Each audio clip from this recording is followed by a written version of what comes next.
Shakespeare Theater, Stratford, Connecticut. I think we're here. Hi, Will.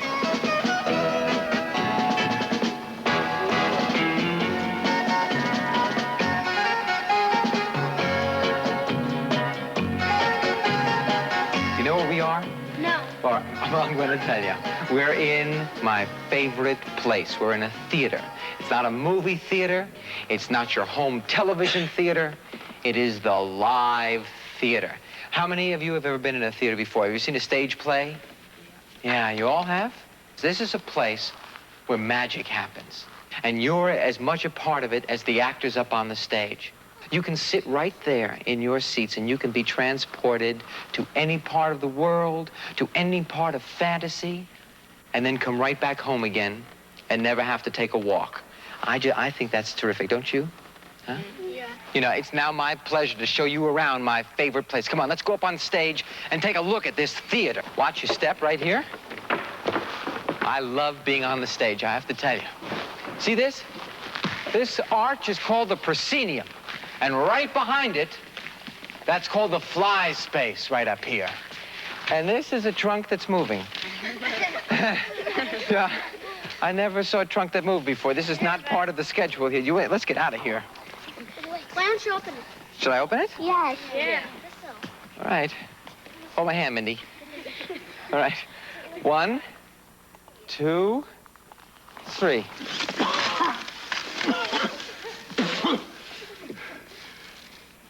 Where am I? Who are you? I asked you first. Where am I? You tell me who, I'll tell you where. First where, then who? Stratford. Stratford? Good. It doesn't look like Stratford. Oh, Stratford, Connecticut, USA. USA? The American Shakespeare Theater. The American Shakespeare Theater? Oh, it's beautiful. Who are you? I'm William Shakespeare. Ah, young folks, splendid to see you. Sir, could I talk to you over here for a minute, please? Well, of course, my Excuse good me.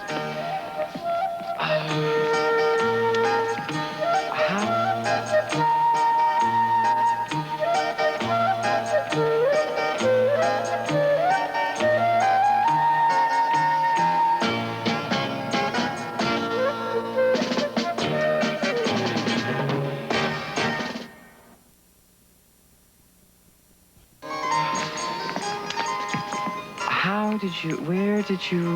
To tell you the God's truth, I do not know myself. Methinks it has to do with something I said while sitting around up there. I was just musing that I'd like to do a tour, stage some of my plays, see if people still enjoy them. Zounds, here I am. Oh, must find the rest of my company. Must have taken a wrong turn. Can't do anything without them. The King's Men, finest company in all of England. Hello, boys! I think this man really thinks he is William Shakespeare. I'm going to ask him a few questions to find out if he really is or not. While I'm doing that, why don't you go back to your seats real quietly, okay? They were right behind me. Can't understand what could have happened. Mr. Shakespeare? Ah, Trinculo, my lad. Come along, boy. Good to see you. Give us a tumble, lad. Who's here?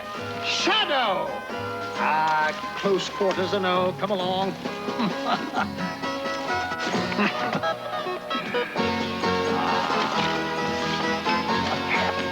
Mr. Shakespeare, you know, I really enjoyed the first play you ever wrote. Henry VI. That's an odd choice. I've written so many better plays than that. I'll tell you a little secret if you promise not to bandy it about. I didn't write that first play all by myself. Ah, Jack, poor Tom. Good lad. Began to worry, boys. Come along.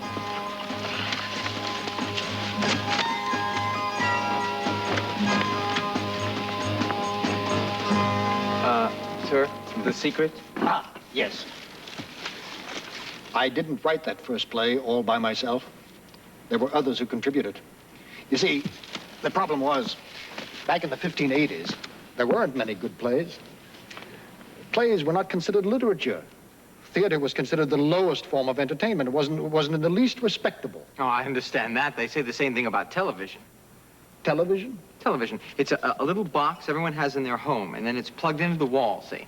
And in the back, it has electronical equipment. Electronical plugs in a little home. And you expect me to believe that? plays come. Plays? You hear that? Plays from a little box. Gentlemen, if I am supposed to believe that you are William Shakespeare. Oh, I am Shakespeare. And there is television. Don't bother me with stories about your little boxes. Tell me about something important. Tell me how popular my plays are. Mr. Shakespeare, you are the most popular, the most respected playwright in the world. You hear that? Most respected. Most popular. Wait till Christopher Marlowe hears that. Oh, by the by, what year is this? Hold on to your buckram. This is 1977. 1977. Well, let me see. I left the scene in 1616. I'm not good at mathematics. Anyway, that's at least 400 years. Tell me, has anything interesting happened? Interesting. I mean, where do I begin? We had the Industrial Revolution, the American Revolution, too many wars since you left. The technological advances have changed the world. We have cars, we have telephones, we have planes. A man walked on the moon. How exciting. What's happened in the theater? Oh, I should have known you would be interested in what happened in the theater. Oh, good sir, I'm interested in everything. Life, death, kings, queens, rogues, and heroes. The tragedy and comedy of everyday life. It's just that historical events repeat themselves over and over again. The places change, the names change, but the events are the same. True. Now, if you'll pardon me, we must prepare our performance and find the rest of my players. This is not as easy as I thought it was going to be. I have another thought. Since Shakespeare is the greatest playwright in the world, and since we're here to discuss the theater, maybe we can get this wonderfully costumed gentleman to help us. Maybe he'll do with his merry band of men there a play from Shakespeare. I mean, aren't those costumes beautiful? Ah, now, my good man. We've brought with us our own props, various costumes and effects, but this stage simply will not do. Where are the balconies? The doorways, the trap doors. Oh, I suppose we can do without the trap doors, but we must have balconies. How can we do Romeo and Juliet, Antony and Cleopatra? We can do nothing on this vast expanse of a stage. Well, nowadays, the theater is different, sir. We have different scenery for different plays. For every new play, new scenery is designed. What a waste. We made do with what we had. Our plays weren't even done in theaters at first. They were done in the courtyards of local inns. Yes, I know that. Instead of building a whole new theater, you just copied the inns. Are you trying to tell me there was something better than the Globe Theater? It was a wonderful theater. And so is this. Why, in my theater, the groundlings, as we call them, the underlings, the common folk, all stood in front just about here. Well, today, everyone sits very comfortably. Even the groundlings? We have no groundlings. You don't. How are you to know if your play is any good? Unless you have people standing in front, drinking, yelling, throwing things. We have critics. People come on opening night of the play and write their opinion down in the papers the next morning. I'd rather have groundlings. I'd rather too. These are the experts out here. Critics? Sounds barbaric. Now, you listen to me. If you don't like my play, just stand up and tell me so. And if I don't like you... Oh, I'll take one. I'll tell you so. Sir. Who'd like an egg? There you go. All right, show me this different scenery you It's have. right up here, sir. Right up here. From heaven? You think you can mock me, do you? No, not from heaven. What is this space called? Fly space. The fly space. You see all these pipes lined up? Well, today in today's theater, the scenery is hung from these pipes and flown in and flown out at will. Scenery, flying. Now he tells us scenery flies. Well, actually, flying is just a term. We lower it in and raise it out. I'll show you. Right this way. Here.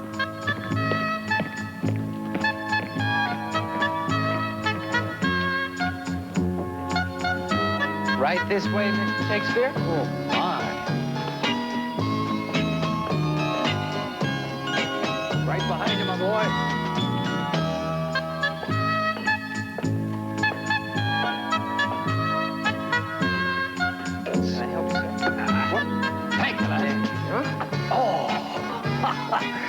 like the rigging of a great sailing ship. You know, I never thought of it in those terms, but you're right. Instead of sails, scenery. Huh. Watch.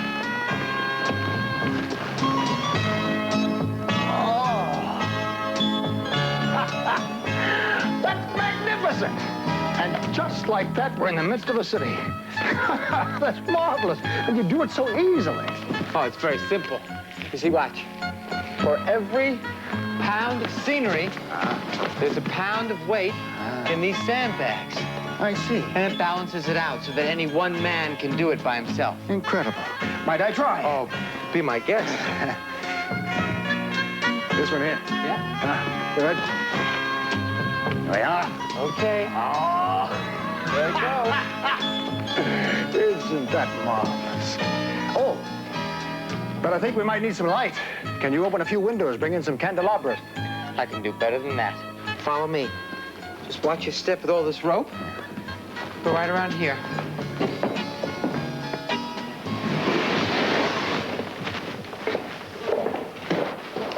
You know, I sincerely believe that an actor should know everything that goes on in the theater so that when he's standing in the middle of that stage, he owns his space. You have a good theater head, my boy. Thank you. Now, you want light? Follow me.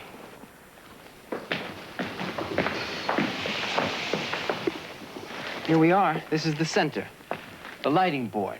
Now, every light up there over the stage is plugged in individually right here in the dimmer, like that. And you can turn them on individually, one at a time, like that, or just turn the knob. They all go together. Such light! Might I try? My pleasure.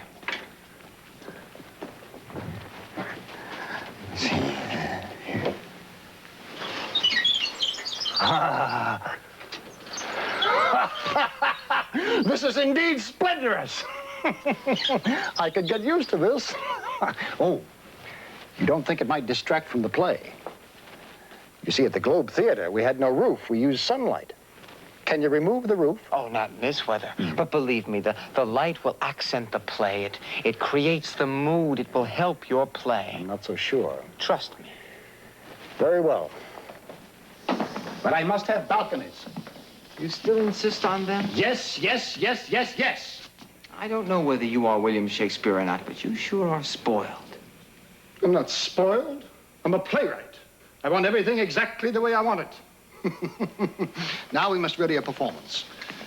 Of course, my company still hasn't all arrived yet. I'll need your services. Oh, no, Mr. Shakespeare, I don't think I'm ready to do one of your plays. That takes a great deal of training. Never fear, my boy. I shall help you. I used to be an actor, you know. Try this. Oh, all ye host of heaven. Oh, earth. Oh, all ye hosts of heaven. Oh, earth. No. You're Hamlet. You're angry, dumbfounded. Your father has just been killed by your uncle. Again. Oh, ye hosts of heaven. Oh, earth. Good. You're hired.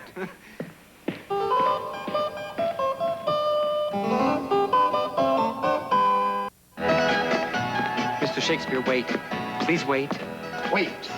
I can't wait. I don't know how much longer I'll be here. What is there to wait for? Well, I'd like to talk to you about the audience. Huh? Oh. Demanding, are they? I can handle them. My good friends, perhaps you would enjoy today's play somewhat more if you were to select your favorite scene from one of my plays. Or perhaps which kind of play you would like to see. Tragical, comical, historical? Tragical, comical. Historical, tragical. Comical, historical. Pastoral? I see what you mean. Well, I'm not sure you do. You see, it's not that they won't like it. It's that it's very difficult for young people at first to understand your plays. They won't understand it. Yeah. Well, I suppose it's the acting. They were not acted properly. You see, I have with me the finest troupe of actors in all of England. No, not the acting. What then? The language. The language. You don't understand the language? It's English. Tomorrow and tomorrow and tomorrow creeps in this petty pace from day to day. Mr. Shakespeare, that's beautiful. Thank you. But you have to understand that your English, your choice of words, your style of language is very difficult. It's poetry. Ah, you recognize that? Yes, I do. And the young people are overwhelmed by it at first. And, well, they should be. It's meant to overwhelm. My poetry, my language, if you will, is what makes my plays great. Oh, I totally agree, but they still won't understand. Well, I think perhaps they try too hard. Understanding takes time. But the first thing you must do is just listen. Let the words fill you like music. Let the poetry carry you like nature. I'll show you what I mean. Now, tell me a story. A simple, everyday story of today. Okay, who's got a favorite story? Huh? Huh? The three little bears. Okay, we got one, the Three Bears. Three bears, eh? Three Bears. Sounds intriguing. Well, you asked for a simple story, right, Jeff? So I did. All right. Now, select an episode from the story and tell it to me just as you would tell it to anyone. Okay, we'll pick it up where Goldilocks has already been at the bear's house. The three bears come home, and Papa Bear says, "Who's been sitting in my chair?" All right. Now, suppose that Papa Bear had come home and had said this. This chair, this sculptured wooden resting place, this rocking comfort in time of need, this wooden womb whose nightly grasp holds me in its warming way. Who did despoil my sacred seat? Who has sat it? Well, that's not my best work. It's just off the top of my head. But can you feel the difference? You see, my bear's chair meant something to him. Your bear's chair was just a chair. Yeah, I felt the difference, too. I heard the difference. Did you feel and hear the difference? Yeah. Well, of course they could. You see, nothing seemed to happen to your bear. My bear was devastated. Yeah. In Shakespeare's play, Hamlet, Hamlet's talking to some friends, and he's describing man. Now, if someone were to ask me to describe man, I would say that he was so tall, and he stood on his own 2 feet, and he could think, and he walked, he talked, he's full of chalk. Yeah, I'm happy to be a man. Now, Hamlet would say, on the other hand. Oh, yes.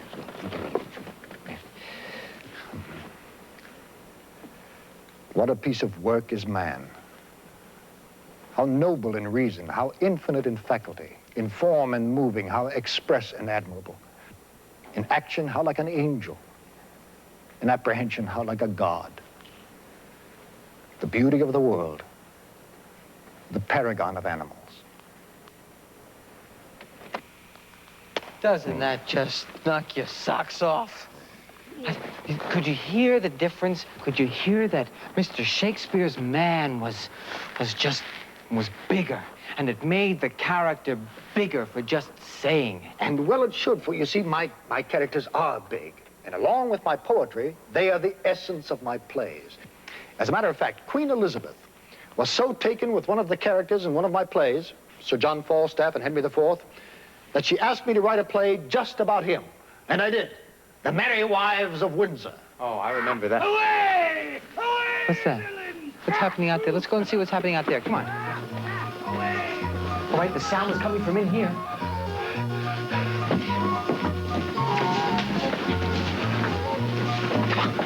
Do you know who that is? Sir John Falstaff, one of Shakespeare's most famous comic characters. He's the wild, rambunctious sidekick to Henry V, King of England. And he loves to exaggerate. You know, he kind of like to stretch out the truth. I'm so excited to see him.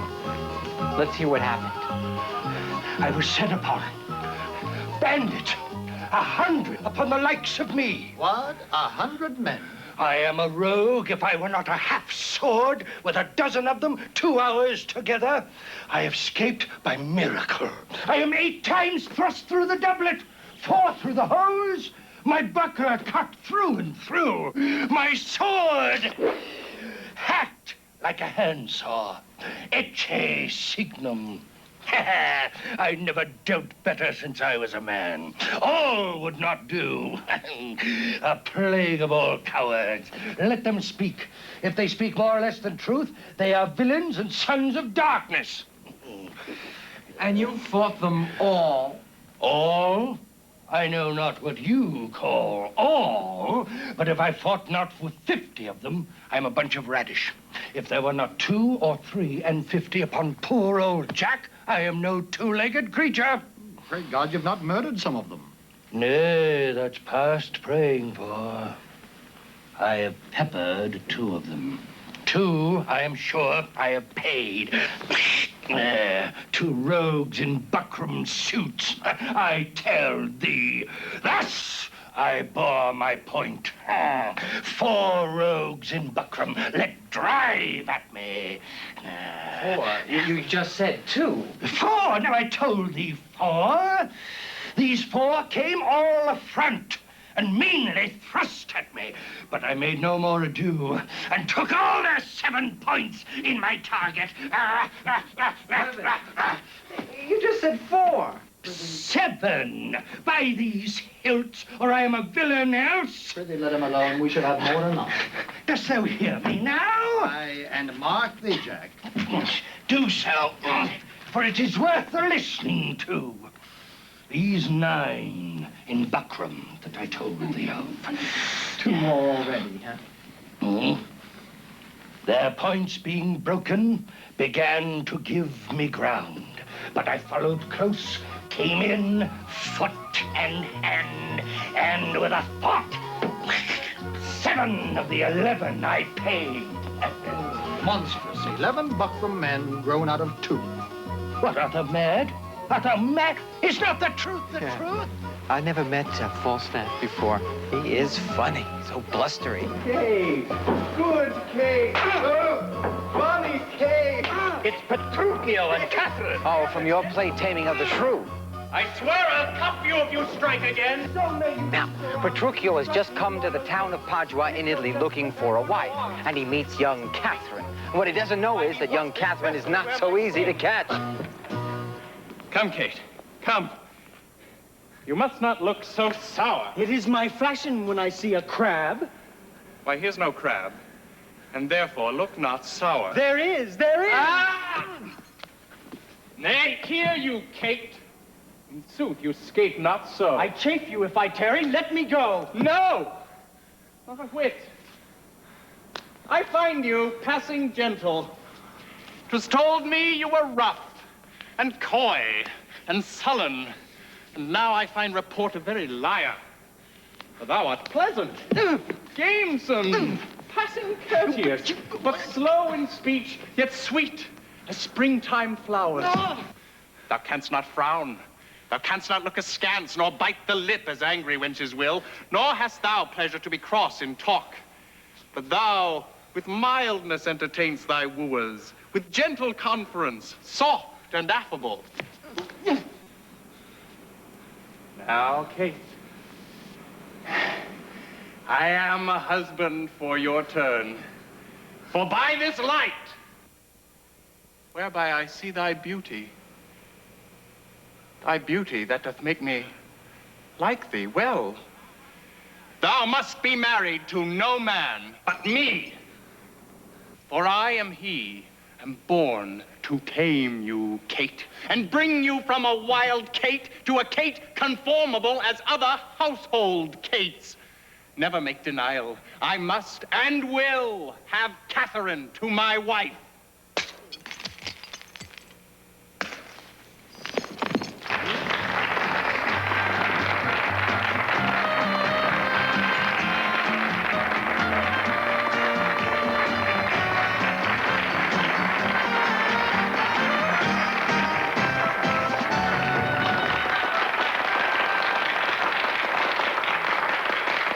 Two of my finest characters and finest actors.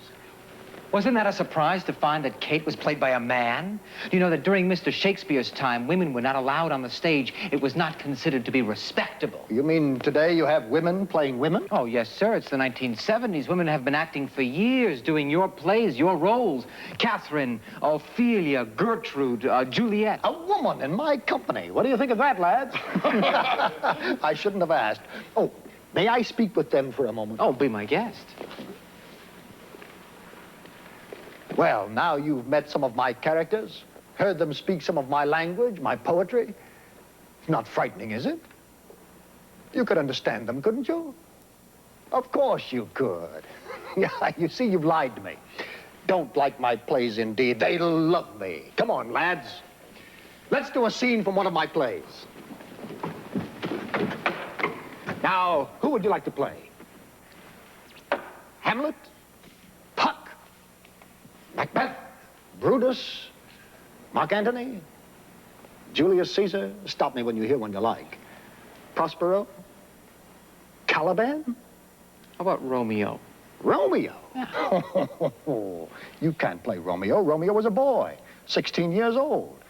You're much too mature for Romeo.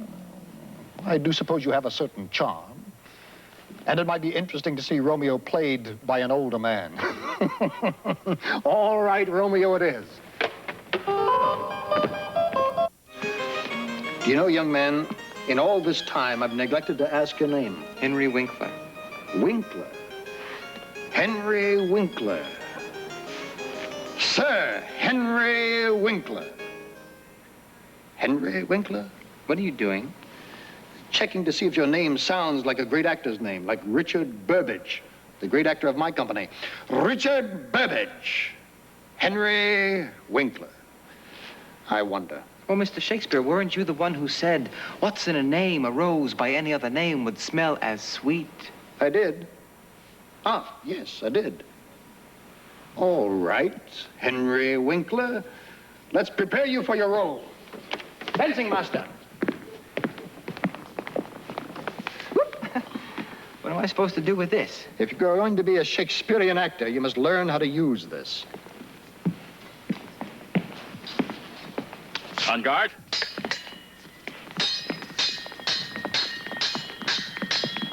Oh, behind you, behind you. Oh, a shabby trick. Well, I don't care, it worked. If you're going to play Romeo, you must learn to fence. But what about doing another kind of scene? You know, an eating scene. I'm good at Fencing that. master? Fencing master. Show Mr. Winkler the rudiments. How can you call yourself an actor if you cannot handle a sword? Well, there's not much call for swordplay nowadays. I can do other things pretty well. Back in my day, an actor had to be an expert swordsman. Any member of the audience who did not like the play, or an actor, or who considered himself a better swordsman, could jump up on the stage and challenge him to a duel. Is that true? I fool you not. Don't get any ideas. Stout heart, lad. Press on.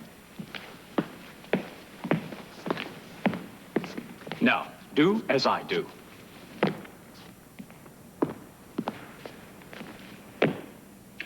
Advance, advance, retreat, retreat.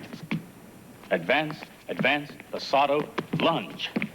Retreat, retreat. Advance, advance, passato, balestra, lunge. Retreat, retreat. That's very good. Now then, let's learn defense and attack. There are 5 basic defenses, and they are called parries. Parries. Right. They are 5, 4, 3, 2, 1. 5, 4, 3, 2, 1. Good. Okay. 5, 4, 3, 2, 1. Good. Okay, my turn. My turn. In retreat. In retreat. 5, 4, 3, 2, 1. Once again, this is fun. 5, 4, 3. Hey! What are you doing?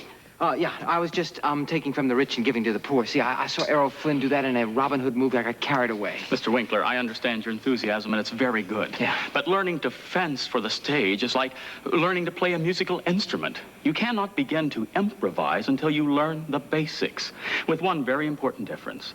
Making a mistake playing a musical instrument can be embarrassing, but a mistake with a sword can be very dangerous. I understand. I get your point. We must learn to be theatrical. I mean, we have to make things look dangerous even though we are completely safe. It's all in the technique. Technique. I'll show you. Now thrust at me. Thrust. Twice. Parry 3. Parry 2. Cut 3. Parry 3. Cut 3. Parry 2. Bind off. You're at the edge. I'm at the edge. Parry 2. On guard. Cut 4. Cut 4. 3. 5. Thrust. Parry 3. Cut 3. Parry 3. Thrust. Disarm. Duck. 5. 4. 3. 5. 5. You're acting very well. I'm not acting. Oh. You all right? I'm acting. Good. Well, not good, but good enough. Thank you, Maestro. Now, let's see to your costume and makeup. Where is your tiring house? Oh, you want to take a nap? There's a... The tiring house, the place where you put on your costume. The dressing rooms. It's Tiring house, dressing room, what matter? Shall we retire there to dress? My wit escapes him. I shall address you as soon as we've attired.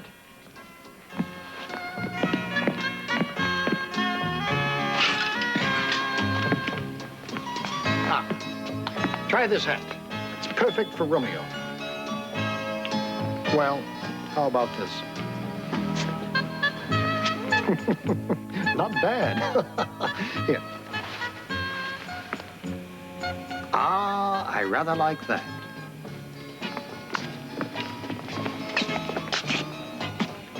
But soft, what light through yonder window breaks? It is the east, and Juliet, the sun. Couldn't I go hatless? The hat is essential, and we're not doing the balcony scene, we're doing the street scene. Oh, but I don't think I can handle a sword well enough to do the street scene in a hat. You must wear the hat. Well, don't you have a less strenuous role, sir? There's always Juliet. I'll do the street scene. I'll wear the hat. Thank you. The reason we put on makeup trincula is because the lights on the stage are so bright and so white, they wash us out. They make us look like ghosts. You know all about ghosts, don't you? Aye, perturbed spirits. Right. And you have to blend in the makeup. The trick is that it doesn't look like we have makeup on at all. So just blend it right in. That's fine. Then this pencil is known as an eyeliner. And it's to accentuate the eye so that they pop out under those lights. Be very careful you don't poke yourself. Hi. The King's Men and I are just getting ready to do a scene from, ta-da, Romeo and Juliet. I play Romeo Montague. I just married Juliet Capulet. Now, in Verona, Italy, in the 1300s, there's a big feud between the two families, the Montagues and the Capulets. And it's a story about young people. Romeo is about 15, 16. Juliet is 13, 14.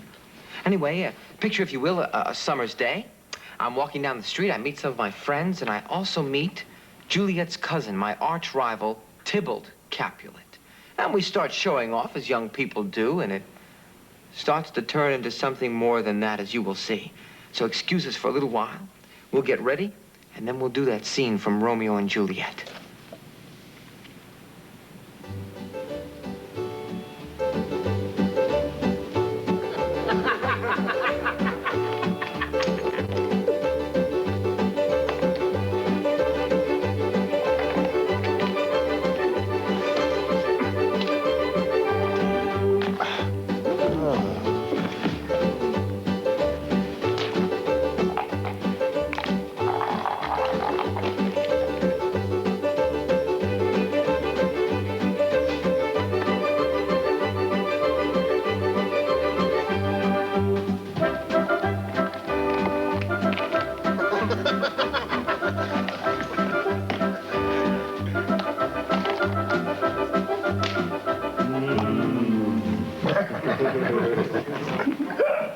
Romeo, The love I bear thee hath no better term than this.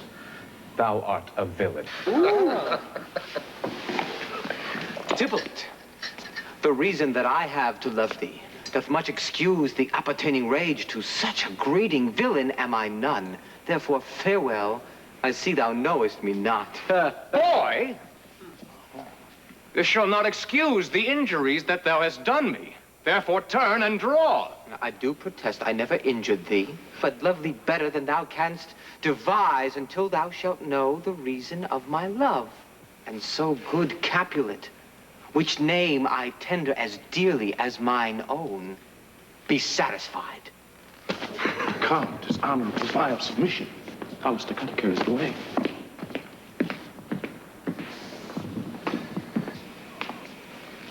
Tybalt!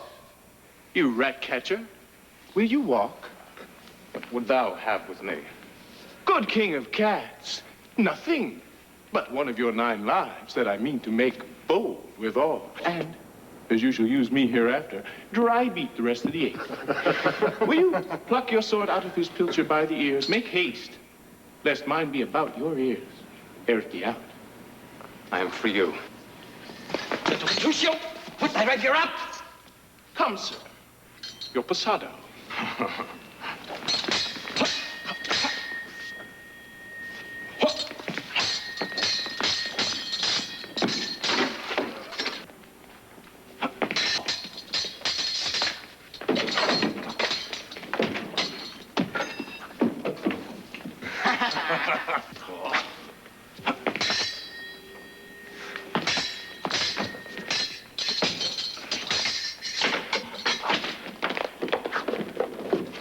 Lucio.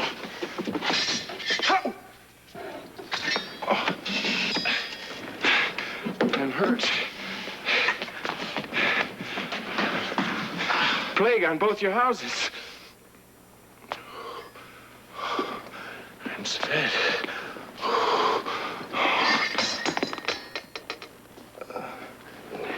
Is he gone and hath nothing?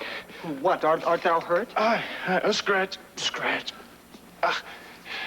All right, 'tis enough. Where's my page? Go, villain, fetch a surgeon.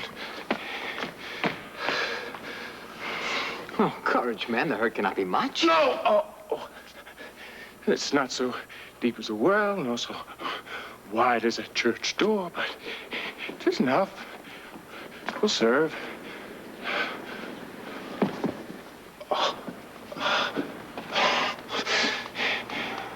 Ask for me tomorrow, and you shall find me, grave man.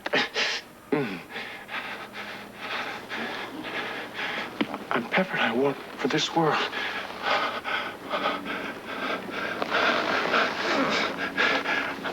Plague on both your houses. Why the devil came in between us? I was hurt under your arm. I thought only for the best.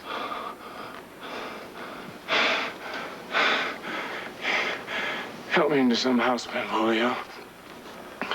I'm so faint. Plague on both your houses. It makes worms me to me.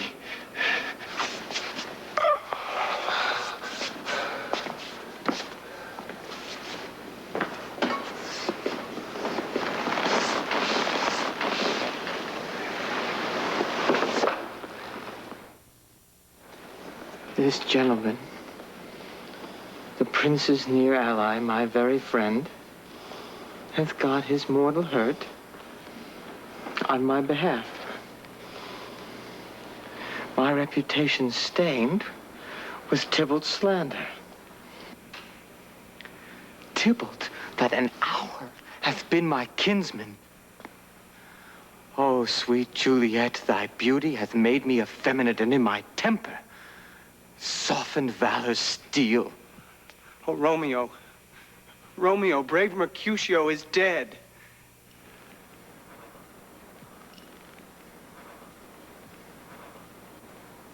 This day's black fate on more days doth depend.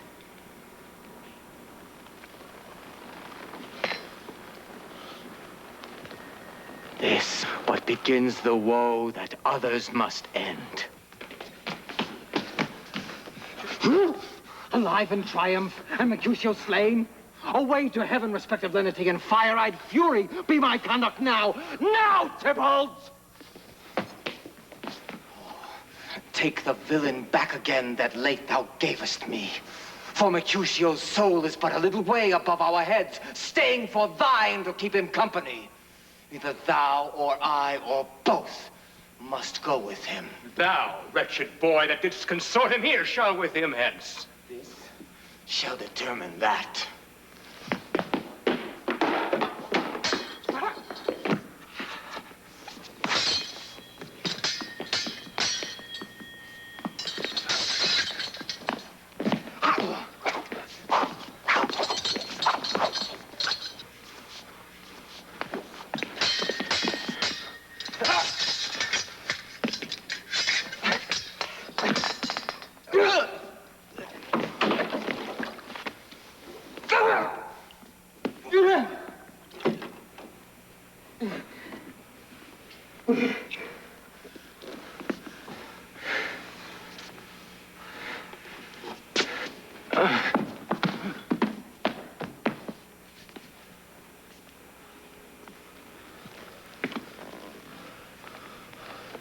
Romeo, away.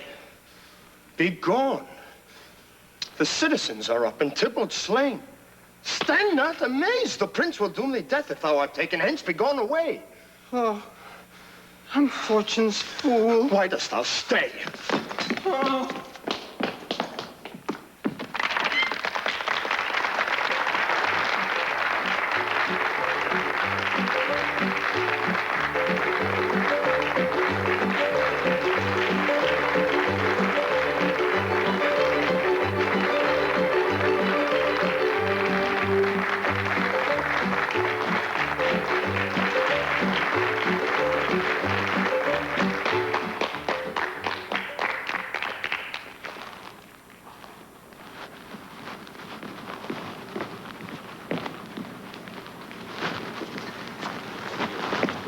Where'd everybody go?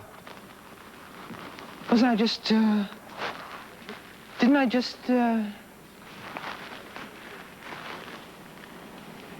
What's this? It's an old note on parchment. Do you see who left it here?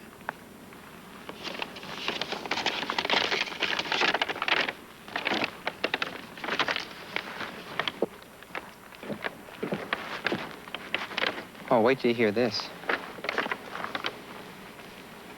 Our revels now are ended. These, our actors, as I foretold you, were all spirits, and are melted into air, into thin air. And like the baseless fabric of this vision, the cloud-capped towers, the gorgeous palaces, the solemn temples, the great globe itself, yea, it inherit, shall dissolve. And like this insubstantial pageant, faded, leave not a rack behind. We are such stuff as dreams are made on, and our little life is rounded with a sleep. Tempest, Act 4, Scene 1, signed, with affection, Will Shakespeare. I don't know. I just don't know. But whatever happened here this afternoon, whatever we shared together, it's a better explanation than I could have ever given you myself.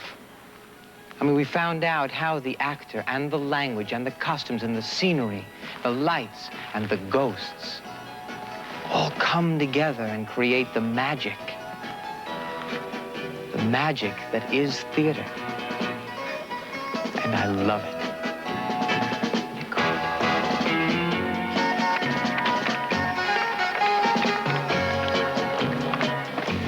Signed and everything.